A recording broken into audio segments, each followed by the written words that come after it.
nosy. Gusto lang namin kausapin yung sarili namin. Walang magawa. Day off si Daddy ngayon. After 5 days o 6 days na dire-diretso. Yan. So, nakapag-file na ako ng na-file na yung sa spousal open work permit. Dun pa rin kay sa RCIC, sa consultant namin, si Miss Diana. Wow! Pero sa YouTube ko lang siya nakita nun eh. And Puerto Banquete. Yeah. Kapit-bahay lang din pala natin siya, no? Doon lang siya nakatira. Doon lang yung bahay nila sa malapit sa amin.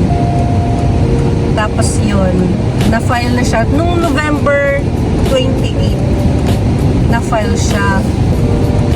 Tapos, syempre, meron na akong implied status. Pero, Continue on Adelaide Street north for 6 kilometers.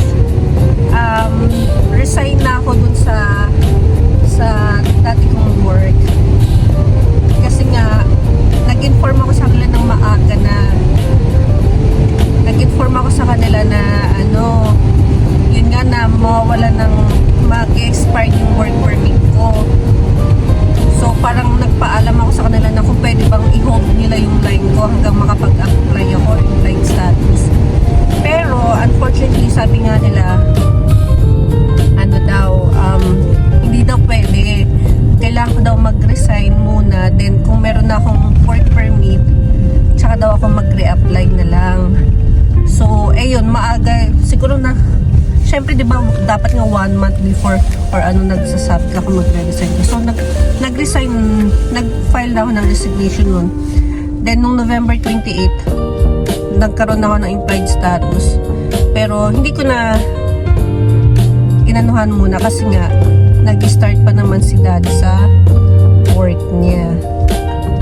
Para hindi mag-conflict yung schedule namin sa kids. Then kami yung nag-walk ngayon kasi dala-dala ni Daddy yung car sa work niya. Kasi isang oras ko naman yung biyahe. Oo, isang oras yung biyahe niya. 72 kilometers. Hindi, kapag tinignan ko siya dun sa parang 58 kilometers siya. Parang depende ko saan kadadaan. Saan ka dadaan? Pero pag chinek ko siya dun sa parang maps ng Kasi pag tumaka doon sa 53 kilometers yan. 58 kilometers. Oo, 58. Dito ka niyan sa Oxford. BC Road kasi yan parati. Although sa 401 kasi, freeway kasi siya. So mas mabilis kang makakarating. Tsaka less hassle katulad yun. Yeah, nagpo-401 siya. So, ayun. Full-time housewife. Wow! For the meantime, full-time housewife. Si Mami ngayon. Tapos si Daddy ang worker ngayon. Wow!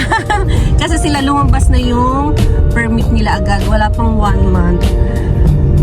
Lumabas na agad yung approval ng work permit ni Daddy, PGWE. Tsaka nung mga bata, yung extension ng Ang sabi niya, 3 weeks lang. oo, 3 weeks. 3 weeks lang lumabas na agad yung approval nila. Ang bilis, diba? Pero yung sa akin, hindi ko alam. Pero nag 1 month na yata. Ay, hindi. November 20, wala pa. Pero, sana lumabas na rin. Kasi, hindi rin naman kapag re-renew ng SIN pag wala yung papel talaga ng work permit. Si Daddy na renew na niya yung SIN niya. Tapos, Social insurance. yeah, health card na lang ang namin yun. Kung kailan namin ma-renew siya. Pero, syempre, kailangan ng full-time, diba? Or yung galing ng employer. So, ayun. Then, papunta kami ng White Oaks.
Parang babalo naman siya. Ang cute! Kalaban ng labubu. Niloloko mo kami, ha? Ang cute. Ayan guys, nandito naman kami sa Canadian Tire. Ang dami naming napuntahan. White Oaks, Marks, tapos Canadian Umaga Tire. pa pala ako bukas sa kanila. Yeah, why? Let's go na, let's buy something na kasi magsusundo pa ng mga kids. Ako sa Canadian Tire. Ayun Siguro. ako, fine product. Iilaw siyang ganyan. Tapos ituro niya sa yung vape. Para sa ay.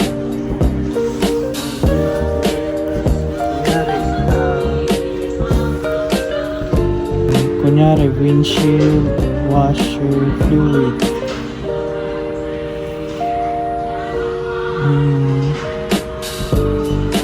Windshield washer fluid. Ano na ako sa reviews? Tapos aisle 7. Tapos kunyari papailawin mo. Label 7. Here.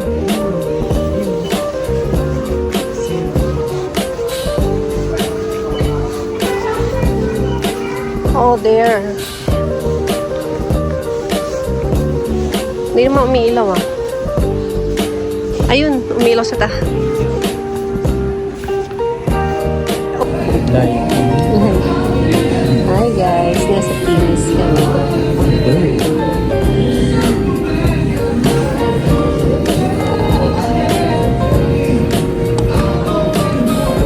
Ganda na ng light. Hindi ako makamove on kasi sa rent ng house. Diba dati? oo. Ganda ng light. So parang 2 years tayo nagbabayad ng 450 tataas.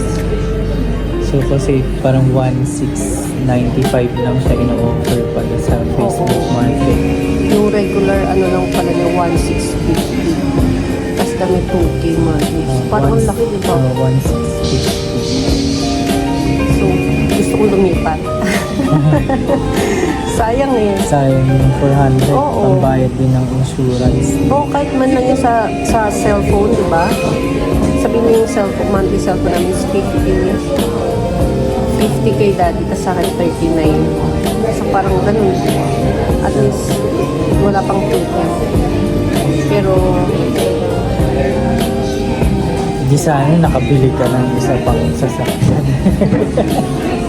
Tingin. kaya naghahanap kami ng lilipatan na mas mura sa 2,000. Kasi 2 bedroom na yung amin. 2,000 yung monthly fee namin. Monthly bill. Kainis. Kaya ang ano lang, kadalasan kasi dito walang insert laundry. Oo, So, pero parang shared na laundry yung ginagamit pagka yung sa iba. oo. Yun kasi yung sa amin kasi meron na at least yung convenience na hindi ka nabababa dapat. Oh, pero meron naman ako nakita na may kasama ng laundry. Ganun din. Ang ano lang doon, yung parking. Parking, isa lang kasi yung parking kadalasan din na in-offer doon sa iba. Eh, bibili pa kami sa sakyan. So, ito, tinitingnan ko naman. Ang ganda ng ilaw ah. Ang ganda ng ano. Camera, kasi puti-puti yung background. Hi guys, so magsusundo na kami. Wait lang.